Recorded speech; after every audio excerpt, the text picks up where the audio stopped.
Hi guys, thank you for joining me for Sunday School. So today we're going to talk about the Great Commission. Before we get started with that, we're going to do our highs and our lows, and at the end we'll do our prayers and our blessings, and I really hope all of you can do this as a group at home too. So my high is that it was beautiful outside and I got to go to the beach for a little bit. I really loved going to Lake Michigan, so that was my high. My low is just that there's an awful lot of people who are very upset and angry and confused right now in our country, and a lot of people nervous, and and I just pray for all of those people to have God's wisdom and God's healing.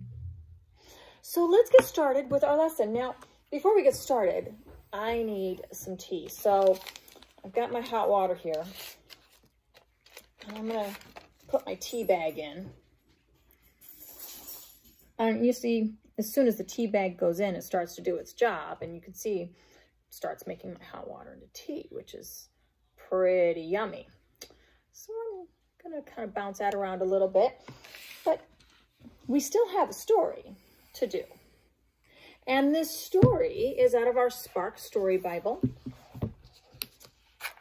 And it is called The Great Commission.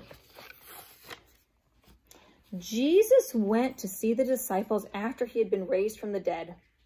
They buzzed with excitement. "Is that you, Jesus?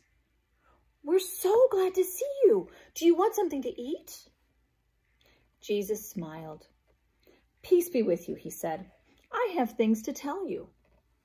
The disciples gathered close around Jesus, eager to listen to him. Jesus began.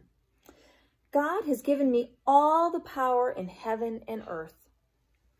The disciples looked at each other and began chattering again. "Whoa, wonderful, we knew it. Oh, fantastic. What will you do first?" "Wait," Jesus said, "there's more." The disciples listened. "Go everywhere in the world and teach people about me. And remember, I will always be with you." Jesus returned to heaven. The happy disciples soon began the work that Jesus told them to do. So Jesus told all the disciples, you need to go out and make disciples. Well, that's a pretty fancy way of saying you should tell your friend about me. So they went out and they told a couple people. And those couple people told a couple more.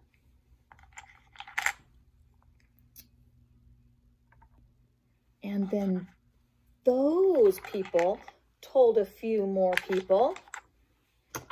Can you predict what's going to happen here? And after they were, and this continued and continued and continued until lots of people were touched by Jesus. Lots of people. And when they're touched by Jesus, this amazing thing happens. They're able to feel the peace and the comfort and the love from Jesus. And just like this tea bag and this hot water, you see, I've got some pretty good tea here right now. And this tea bag is a lot like being told about Jesus. Even after the person walks away and isn't telling you about Jesus anymore, or telling you about God anymore, that person is still changed, just like my water was changed. So, could I take the tea back out and turn this to water again? I don't think I could. I don't know how I would do that. Well, when we tell people about Jesus, it's a little bit like that. We tell people how wonderful Jesus is. We ask if we can pray for them if they're hurt. We invite them to Sunday school. We invite them to church when we can go back to Sunday school and church. We tell them about the videos online that they can watch church and at home in their pajamas on their couch. That's a pretty cool thing. And those people, just because you told them about Jesus the one time, they become changed. And they become changed for the better. Because personally, I love tea. I think it's wonderful. I hope you enjoyed our Sunday school lesson. Let's end with prayer and blessing. Dear God, I pray that everybody watching this has a wonderful weekend and gets to get outside and tell people about God. Amen. Blessings to you. Kids bless your parents. Parents bless your kids. See you guys later.